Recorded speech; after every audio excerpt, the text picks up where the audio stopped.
All right, good morning, everyone. My laziness has gotten the better of me again this week, so I'm gonna make this video real quick. I forgot there was an 8:30 game in London, or not London, Germany. It's the last of the international series.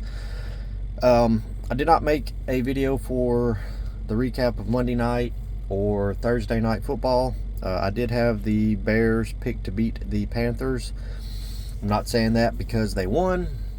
I'm saying that because the Bears defense played really well last week against New Orleans, a much better offense than what Carolina has. And the Bears offense turned the ball over 5 times last week and still held New Orleans to 20 points. So you give an offense 5 extra possessions and you still hold them to 20 points. That's pretty solid. The Bears scored, I think, 17 against the Saints.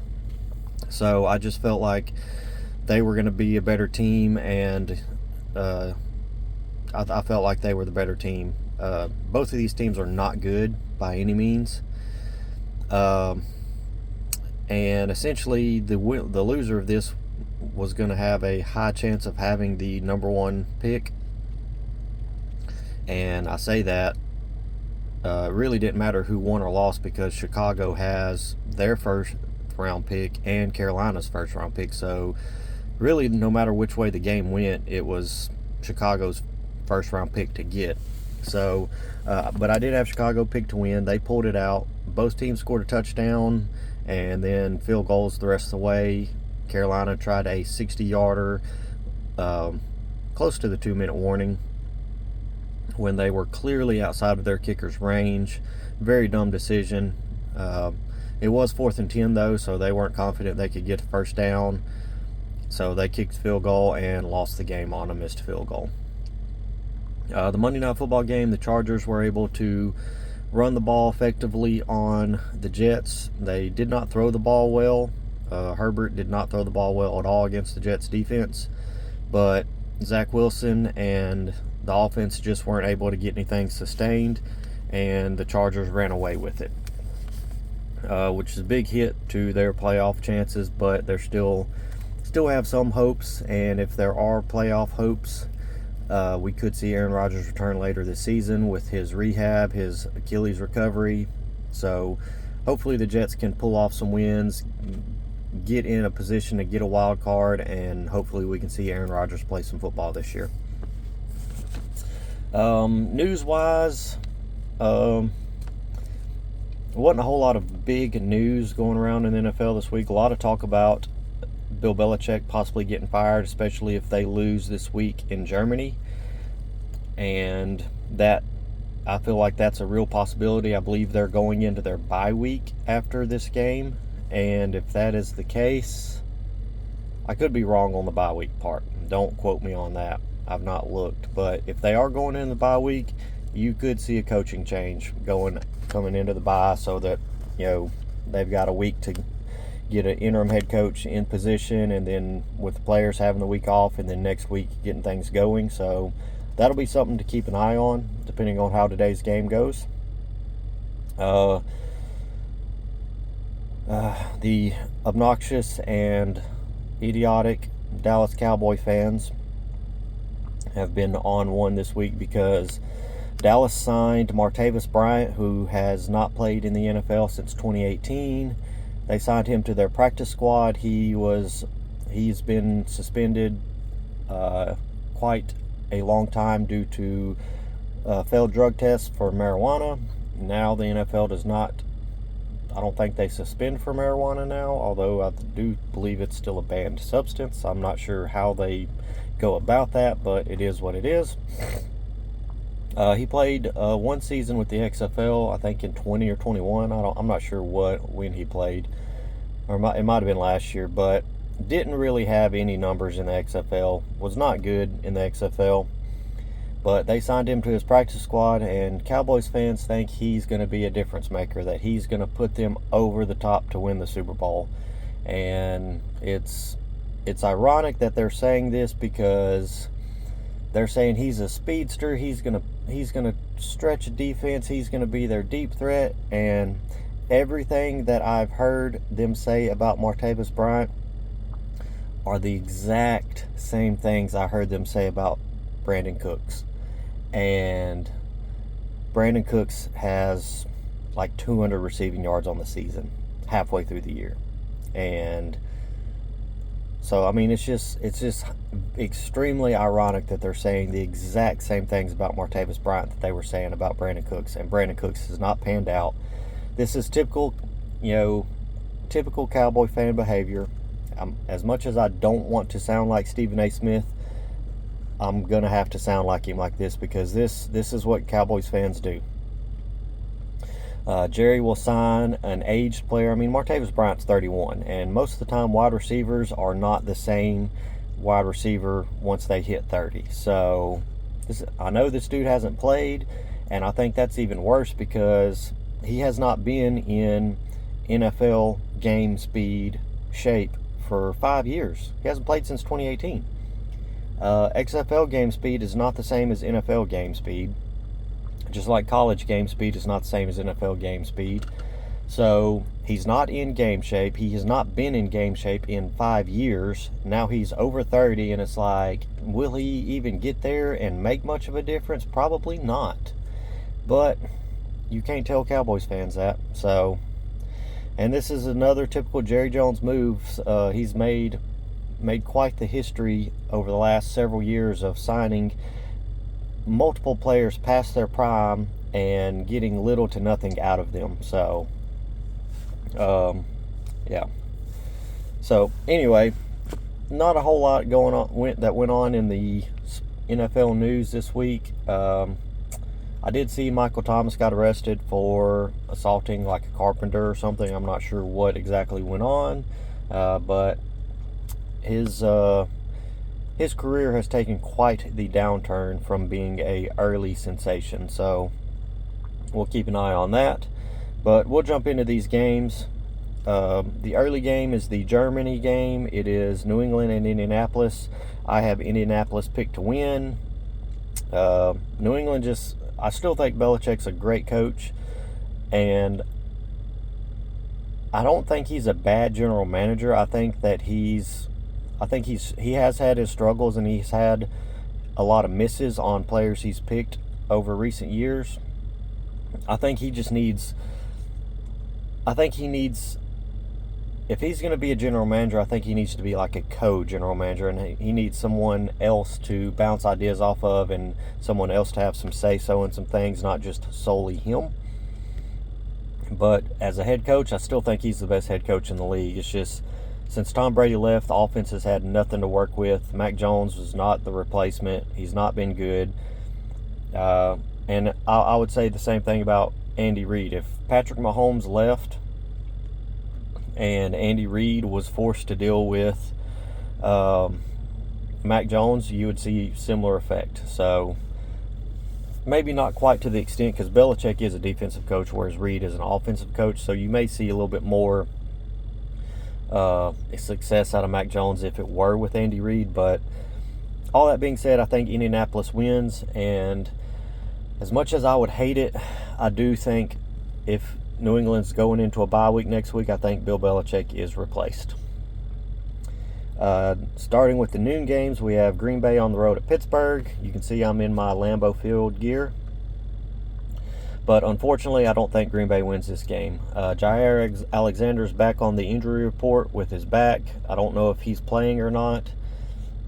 And if he's not 100%, I know Pittsburgh offense is not good, but they can run the ball pretty well.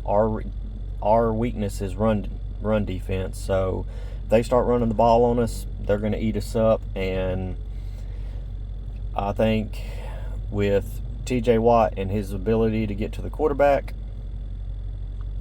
I just don't see Green Bay slowing down their defense. I think that ultimately TJ Watt and Pittsburgh's defense is going to win the game for them.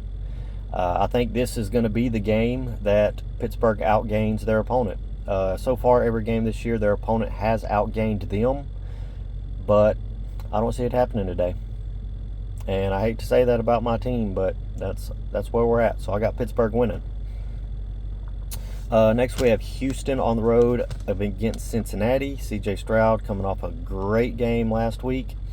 I think he really solidified himself as offensive rookie of the year last week. 470 yards, 5 touchdowns. That's a rookie passing record. Extremely great performance. So yeah, that's where we're at with that. But ultimately, Cincinnati is on a hot streak. Joe Burrow is back to being healthy. Their offense has some swagger to it. And I believe T. Higgins is not playing due to injury. It's either Higgins or Boyd. One of the two is not playing with injury. Jamar Chase may not play with a back injury he sustained on a bad fall last week. But ultimately, it doesn't matter. It's Joe Cool. And Cincinnati's on a heater. And I got Cincinnati winning. Plus, they're at home. I got Tennessee on the road against Tampa Bay. After what Tampa Bay allowed C.J. Stroud to do last week, I think Will Levis is going to have a good game. I think Henry will have a good game, and I think Tennessee beats Baker Mayfield and the Buccaneers. Cleveland on the road in Baltimore. This is a rematch from earlier in the year, and I know Cleveland has a really good defense. I believe Deshaun Watson is playing again. If he plays efficiently, then they have a chance to win, but ultimately I think this is Baltimore's game to lose, so I have Baltimore winning. We got San Francisco on the road against Jacksonville, and ultimately I think Jacksonville has a good chance to win this game, but I don't think they will. San Francisco's coming out of a bye week. That gives Kyle Shanahan 2 weeks to get ready. I think he's a great head coach, and I think with 2 weeks to get ready, his chances of winning skyrocket.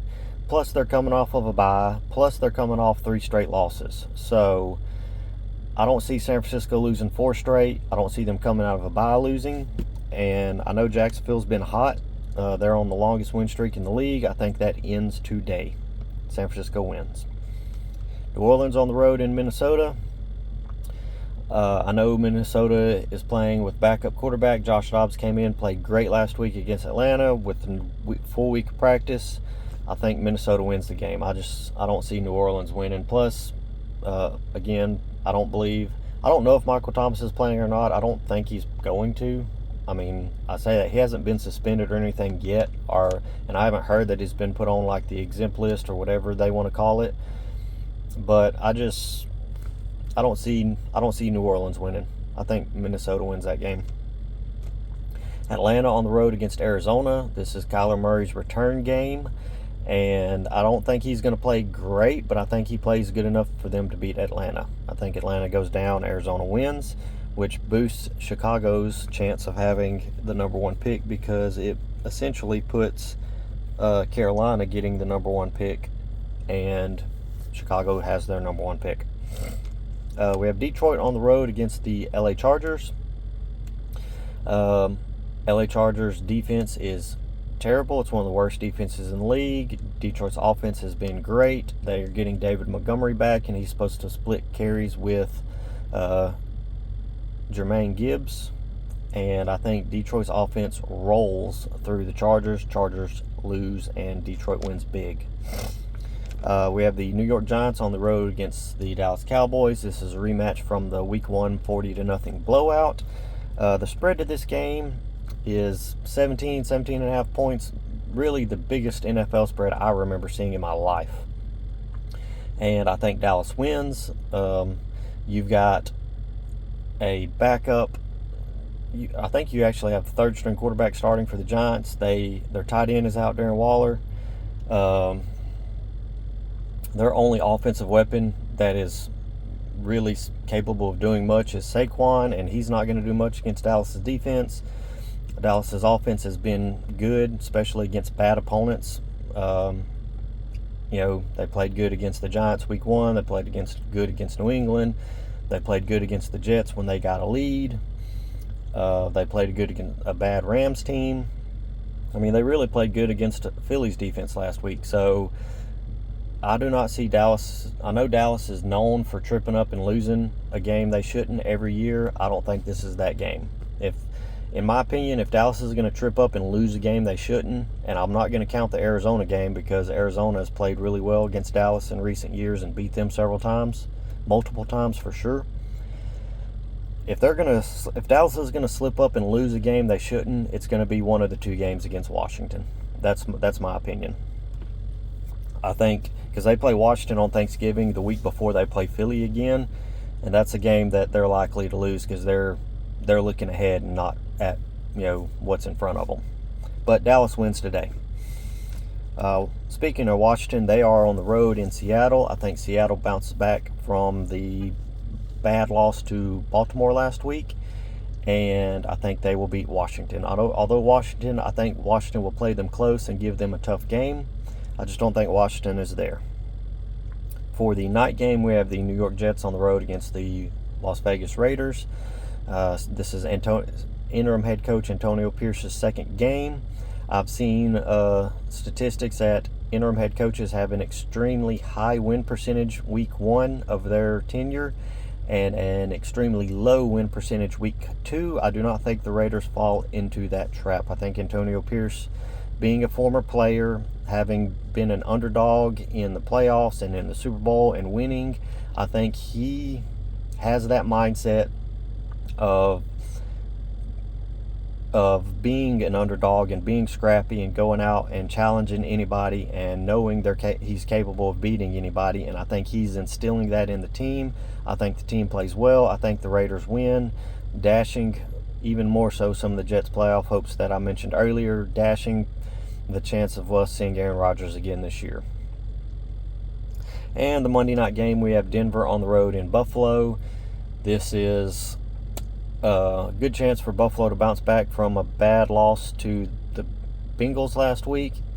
I think they are the better team. I think that if Denver's on a bye last week, so their defense, last time we saw it, manhandled Kansas City's offense. But I think Buffalo will play better. Josh Allen will play better than what he did last week, and I think Buffalo's defense is I think they'll be able to match up decently against Denver's offense. I think if they can get pressure on Wilson early, then I think they will win the game. So I got Buffalo on that. Now, I said we'd go through some midseason awards, so I'll do that real quick. I am in the parking lot of the grocery store. But currently, my MVP, I got to go with McCaffrey. I can't go with a quarterback right now. I know Mahomes' numbers are not that, I say that. They're good, but Mahomes hasn't been why the team has won this year. It's been the defense. The defense has kept them in games when the offense has not played well. And, even last week, the offense scored 14 points. The defense scored a touchdown to get a 21-point lead, and then Miami came back. They shut the offense down. Miami came back and had a chance to tie it, and the defense stood up. Miami made a mistake, and they won off the defense. So, with that being said, if I had to pick an MVP from Kansas City, it'd be the defense, not Mahomes. So I can't put him as my league MVP. I can't put Tua, even though he's leading the league in touchdown passes and yards, because they're only beating bad teams. When they play good teams, Tua's numbers are not that good, and they're not winning. So I can't pick Tua. Josh Allen's numbers are up there, but kind of the same. Josh Allen has been part of the reason they've lost some of the games they've lost, so I can't pick him. So, in all honesty, right now, if I had to pick, I would have to say that it's, I'd have to say McCaffrey is my MVP at this point. I know he was my MVP at the quarter mark, and that's where I'm at now. He's really been the life of their offense, and he scored I think he scored every game this year, and some games he scored multiple times. He scored on the ground, he scored in the air. He's done a little bit of everything. So for me, McCaffrey's my MVP. And if he has a hot second half of the season, I'm going to stick with that. Defense Player of the Year, I still have to go with TJ Watt. He's I don't think he's leading the league in sacks. I think he's right behind the lead, but he's got some interceptions, he's got some turnovers, he's got some major plays made in key situations in games, and Pittsburgh's defense is why they've won games. So I have to go with TJ Watt. I know Parsons is having a good season, Myles Garrett, good season. But for me, I got to go with TJ Watt for my defensive player of the year. I said defensive player of the year. Offensive player of the year, I could go with Tyreek Hill. He's having a phenomenal season as a wide receiver, but he's had some down games where he didn't play good. He had last week where he had the fumble that resulted in a touchdown. So he's made some mistakes, but he's having a phenomenal year, and I can put him as my offensive player of the year. Offensive rookie of the year obviously still goes to C.J. Stroud. I think he solidified himself, unless he has an atrocious second half of the year and Gibbs or Bijan has a phenomenal second half. C.J. Stroud's got that on lock. Defensive rookie of the year, still going with Jalen Carter. I don't think he made a huge difference the last couple weeks. I know he missed a game with the injury, but he's been a force to be reckoned with, and he's definitely who I have to pick for my defensive rookie of the year. What next? Coach of the year. If Minnesota is able to maintain, because Minnesota had a bad start. They've won a few in a row. They've put themselves in wild card contention, and if they're able to stay in wild card contention after Kirk Cousins tore his Achilles and is out for the year with Josh Dobbs, then Kevin O'Connell has to be my coach of the year. So he could climb up in there, but right now I would probably have to say my coach of the year. It's possibly, I have to consider Dan Campbell. He's having a great year with Detroit, so he's in contention. Let me run through the divisions in my head real quick, because I'm kind of spitballing this. Kevin O'Connor's on, and Dan Campbell are the NFC North, NFC East. No one in the East. No one in the South. No one in the West. AFC North. Possibly Harbaugh in the North, but he's been a head coach and Baltimore's been good, so I don't see, they're not substantially better than what they have been, so I can't go with him. Nobody in the North. Possibly Mike McDaniel in Miami, but they're struggling against good teams, so I can't go with him yet. Possibly Doug Peterson with Jacksonville, depending on how they finish their season. And really nobody in...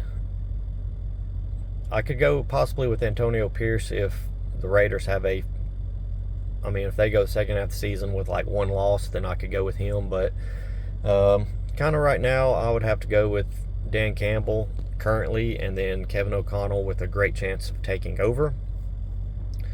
I know some of my division winners, I'd said, run through those real quick. I'd pick the Jets to win the AFC East. I think Miami wins it, Buffalo second, New York third, and New England fourth. The South, I still got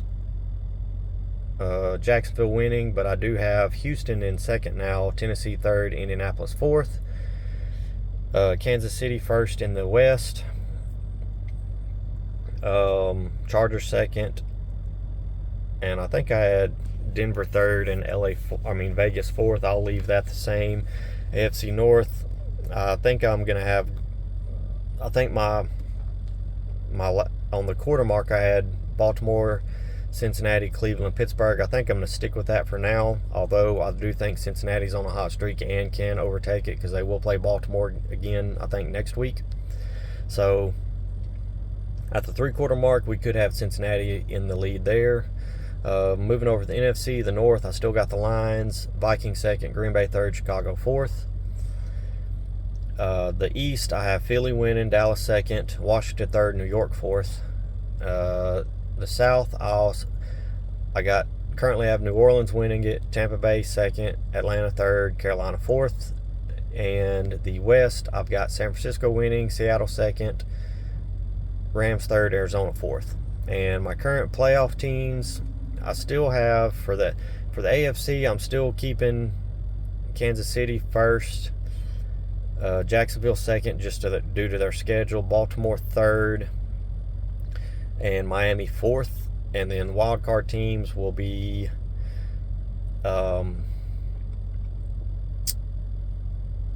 Cincinnati, Cleveland. I'm going to move Pittsburgh out of a wild card spot for myself. And then that third wild card is going to be in my opinion, it's going to be between the Chargers and the Bills. I think the Bills are going to climb back into playoff contention. For the NFC, my number one seed is going to be Philly. I think San Francisco is going to be the 2. I think Detroit's going to be the 3. And I think New Orleans will be the 4. And the wild cards, I believe, more than likely, I believe Dallas will be the 4th seed. But it kind of depends on what Seattle does and what Dallas does when they play Seattle. But I think Dallas will be the 5th seed, Seattle will be the 6th, and Minnesota will be the 7th. So that's where we're at the midseason point. If there's any amendments to this, I'll go over them in my next video, but that's kind of where I'm at with midseason awards, playoff picture, division winners, all that. So, and comeback player of the year, I'm going to have to say it could be TJ Watt because he was hurt last year. But if Aaron Rodgers gets back on the field later this year and the Jets are in playoff contention, he plays and gets the Jets into the playoffs, 100% Aaron Rodgers will get comeback player of the year. To get hurt and come back in the same year with an injury like an Achilles, I don't see how you can't give it to him. And if he doesn't get it this year, he'll get it next year for sure. But that's where we're at. I'm going to wrap this up. I got to get groceries, get home, watch this 8:30 game, and I will catch y'all later.